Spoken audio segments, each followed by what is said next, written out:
Bismillahirrahmanirrahim, alhamdulillah, wassalatu wassalamu ala rasulillah.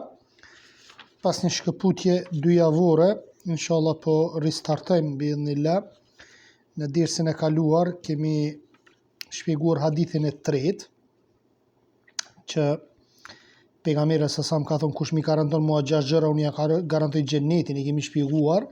Sonte kemi hadithin e katërt, të transmetuar nga Ebu Huraira radhiyallahu anhu, se ka thënë pejgamberi alayhi salatu wassalam, kush do t'i marr nga unë këto fjalë e të punoj me to, ose t'ja mësoj dikujt që të punoj me to, thash, o i dërguari i Allahut, e ai më mori për dorë edhe i numroi 5 gjëra. Edhe i tha, cilat janë ato 5 gjëra? Në një tha, ruhu nga gjërat e ndaluara, ruaje vetin nga gjërat e ndaluara, do t'jesh njeriu më i devotshëm, takwa. E dyta, bëhu i kënaqur me atë që Allah ta ka ndarë ty, ta ka dhënë ty, do t'jesh njeriu më i pastër, subhanallah.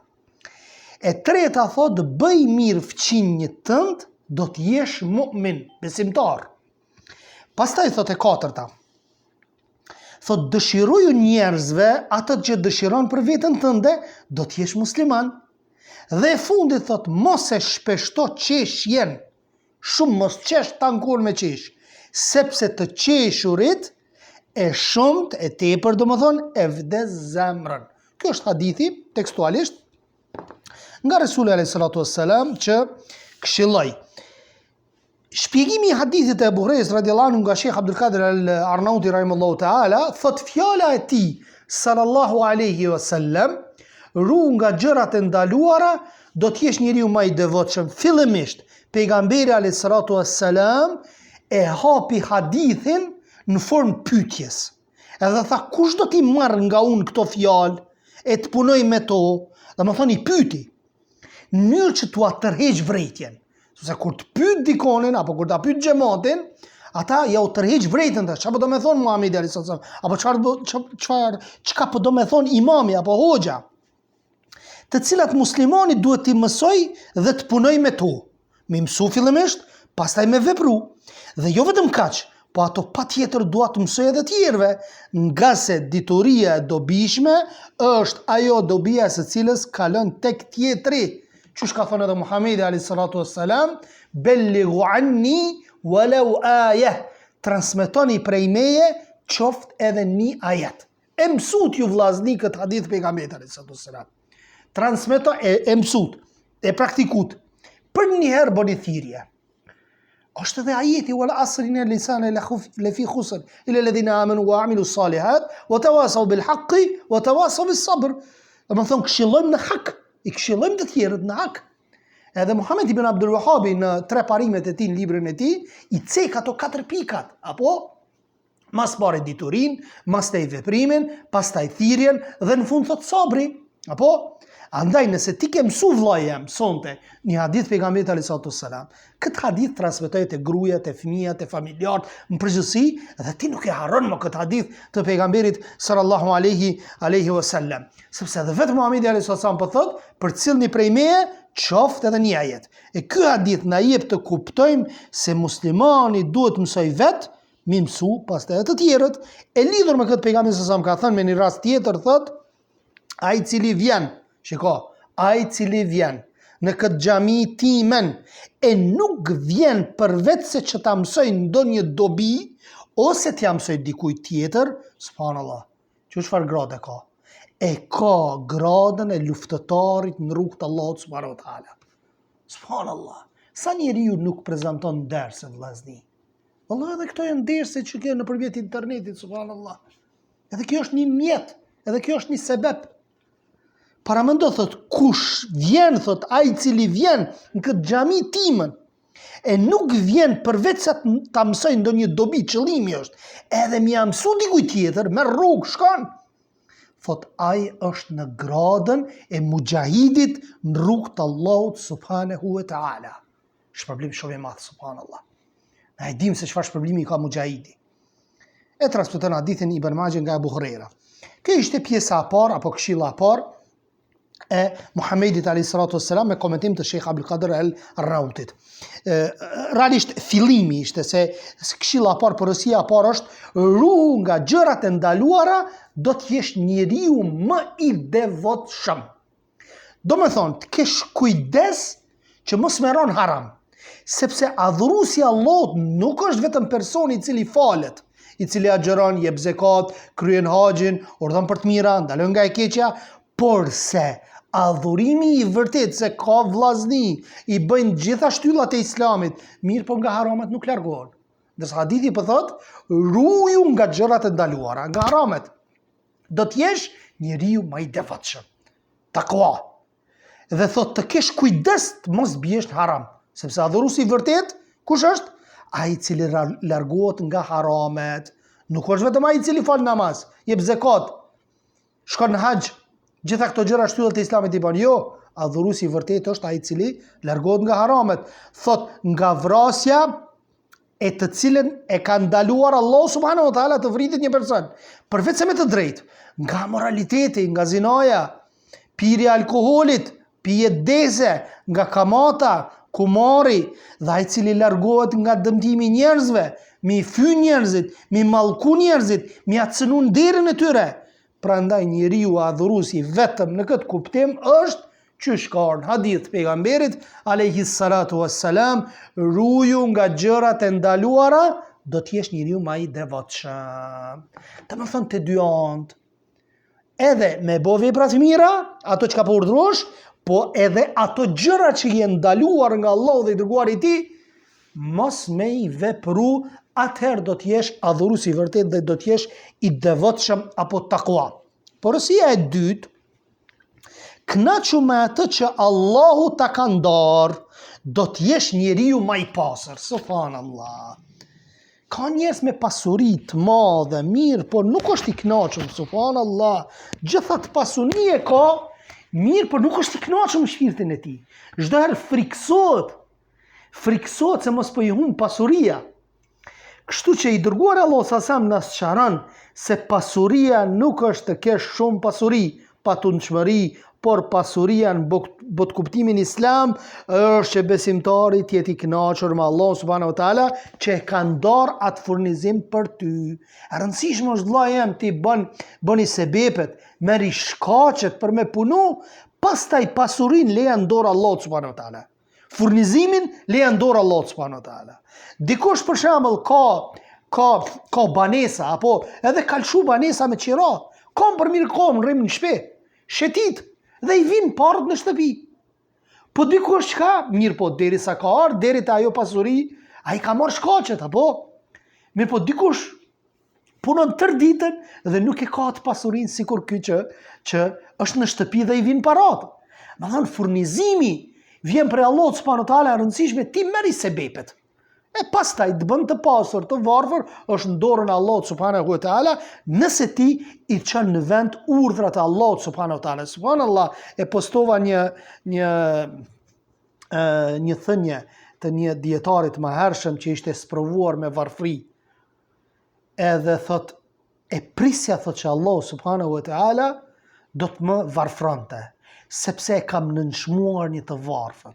Subhanallah, si dënim apo si sprov, Allahu subhanahu wa taala njeriu e pasur e bëri të varfër.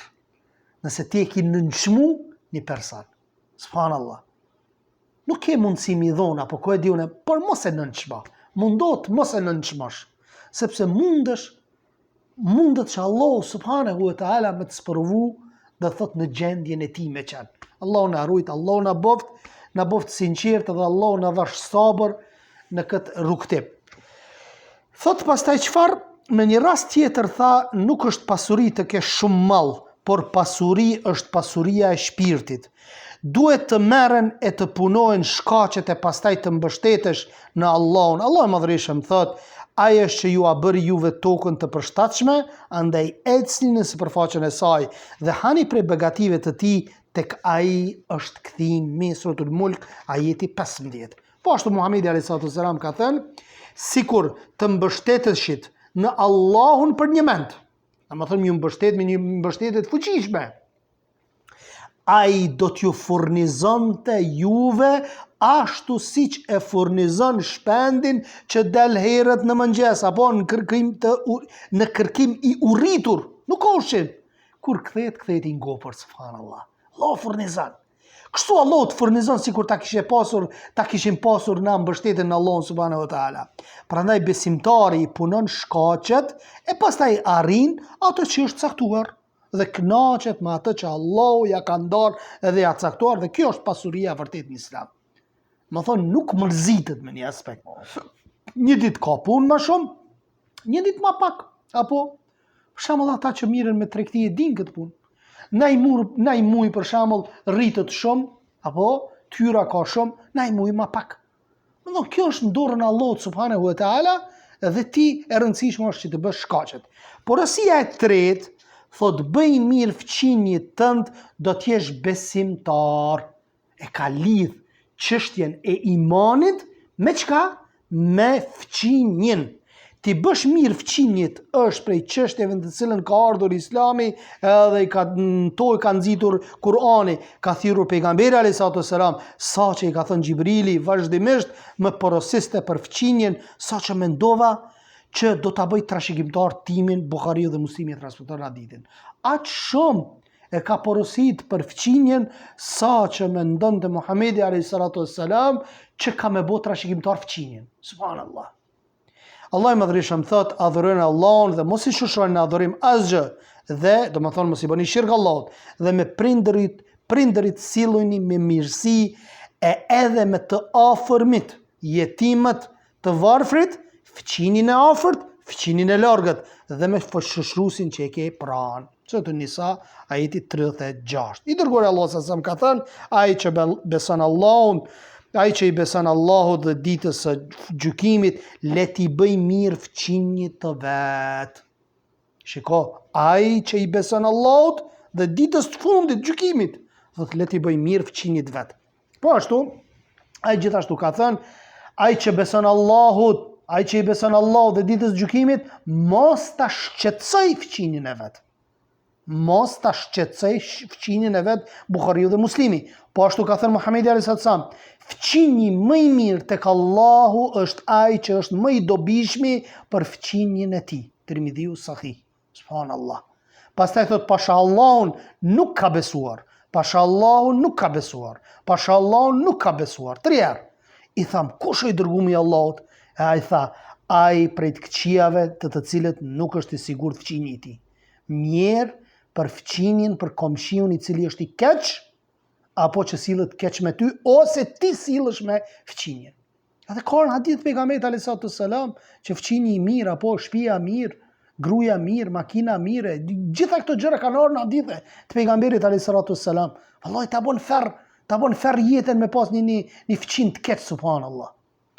Prandaj bamirësia ndaj fqinjit është argument i imanit plot. Plotësohet imani, ashtu siç thot i dërguari Allahu sallallahu alaihi wasallam, bëj mirë fqinjit, do t'jesh besimtar, siç ishte do thot porosia e tretë. Porosia e katërt e parafundit, dëshiroju njerëzve atë që e dëshiron për veten tënde, do t'jesh musliman. Bëj e vështirë. Ato çka ti e dëshiron, me dëshiru edhe për tjetër, njësoj. Bëj e vështirë është me arrit këtë gradë. Thot prej shenjave të muslimanit dhe besimtarit që është, që të dëshiroj për vllaun e tij besimtar ato që dëshiron për vete. Ashtu siç ka thënë pejgamberi sa, nuk ka besuar askush nga ju deri atëherë kur t'ja dëshiroj vllaut ti të mirën ashtu siç e dëshiron për vete. Subhanallah. Prandaj muslimani i plot është ai i cili do të mirën, çdo muslimani, Islami dhe imani i tij nuk do të jenë të plot derisa të jetë i tillë personi. Nuk ka mu plotësu imani yt nëse ti nuk ja don vllajt tënd ato që e don për vete. Nuk kemë plotësu imanin. Dhe për fund e kemi porosinë e 5, thot pejgamberi alayhi salatu wassalam, mos qesh shpesh, sepse të qeshurit e tepërt e vdes, thot zemrën. E vdes zemrën. Muslimani duhet jetë të shumtën e kohës së tij serioz. Përgjithësi duhet jetë serioz muslimani. Të mos qesh për vetë se pak.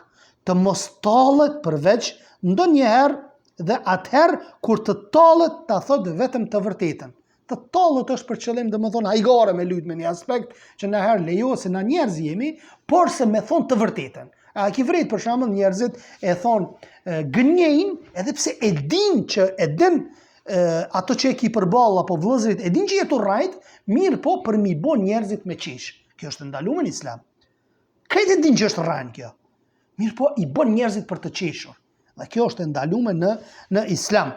Sikur thot Muhamedi alayhi salatu wassalam, sikur ta dini thot subhanallah, ato që e di on, thot pak do të qeshnit, e shumë do të qanit. Pak do të qeshnit, e shumë do të qanit. Ka ditë gjëra që ne nuk i dim, ka pa gjëra që ne nuk i kemi parë. Për atë arsye dhe Muhamedi alayhi salatu wassalam po thot, sikur ta dinit ato çka e di unë, pak kishit me qesh dhe shumë kishit me qajt, Bukhari dhe Muslimi, dërsa Lukmani, duke porositur të birin e tij, tha, o biri im, tha, mos e shpeshto qeshjen, atë që të bën të qeshesh, mos ec pa ndonjë qëllim e pa nevojë, mos pyet për atë që nuk të intereson, mos e humb pasurinë tënde e ta përmirësosh pasurinë e tjetrit. Më thënë, aqë shumë me dhonë, sa që vetë vetën me lonë keq, me lonë edhe pasashtet e tu keq. Edhe kjo nuk lejohet. Çudi për atë i cili është i bindur se ka xhenem, se si qesh. Subhanallah. Kur ta mendon zjarrin, kur ta mendon se çfarë dënimi është tek Allah subhanahu wa taala, thot çudi është për atë person i cili është i bindur se ka xhenem edhe se si qesh. Çudi për atë i cili është i bindur se vdekja ekziston edhe ai gëzohet.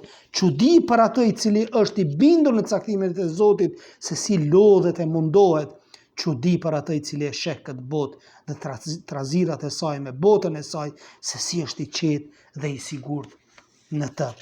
Deri në takimin e radhës me hadithin e 5, subhanaka Allahumma wa bihamdik, ashhadu an la ilaha illa ant, astaghfiruka wa atubu ilaik. Allahu ju shpërbleft.